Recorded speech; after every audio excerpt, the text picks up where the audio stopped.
போய் அதே மாதிரி இருட்டி போய் மைக்க நீட்டுறாப்புல இந்த மாதிரி எத்தனை தொகுதியில தாவேக்கா ஜெயிக்கும் அப்படின்னு யோசிக்காம அடிக்கிறாங்க. அதாவது இந்திய அரசியல், தமிழ்நாட்டு அரசியல், தமிழ்நாட்டுடைய பூகோளவியல், தமிழ்நாட்டுடைய சட்டமன்றங்கள், பாராளுமன்றங்கள் எல்லாத்தையும் பிங்கர் டிப்ல வச்சிருக்கான். உண்மையில அதை நான் உண்மையில மிரண்டேன். நம்ம என்ன நம்ம விமர்சனம் பண்ணிட்டு இருக்கோம், தற்கூறின்றோம், தவுட்டு தற்கூறின்றோம், கூமுட்டன்னு சொல்றோம், கொள்கையற்ற கோமாளிகள்னு சொல்றோம், நடிகை பின்னாடி போகக்கூடிய நாடோடி கூட்டம்னு சொல்றோம், ஒரு அயோக்கியமான கூட்டம்னு சொல்லிட்டு இருக்கோம். டிரான்ஸ்பார்மர் மேல ஏறுவான், அவன் மரத்து மேல ஏறுவான், விஜய் பேசிட்டு இருக்கும்போது முத்தம் கொடுத்தாதான் இறங்குவான் அப்படின்னு சொல்றோம். குடிச்சு போட்டு காலையில போய் கிடப்பான், காலையில 10 மணிக்கு இரவே காத்து கிடப்பான், பள்ளிக்கூடத்துக்கு போகாம வேலை வெட்டிக்கு போகாம இப்படி கிடப்பான் அப்படின்னு நினைச்சா அவன் அரசியல் தெளிவோட இருக்கான்.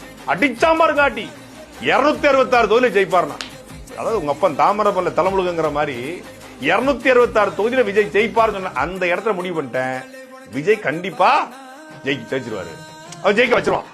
ஒருத்தன் 266 தொகுதிங்க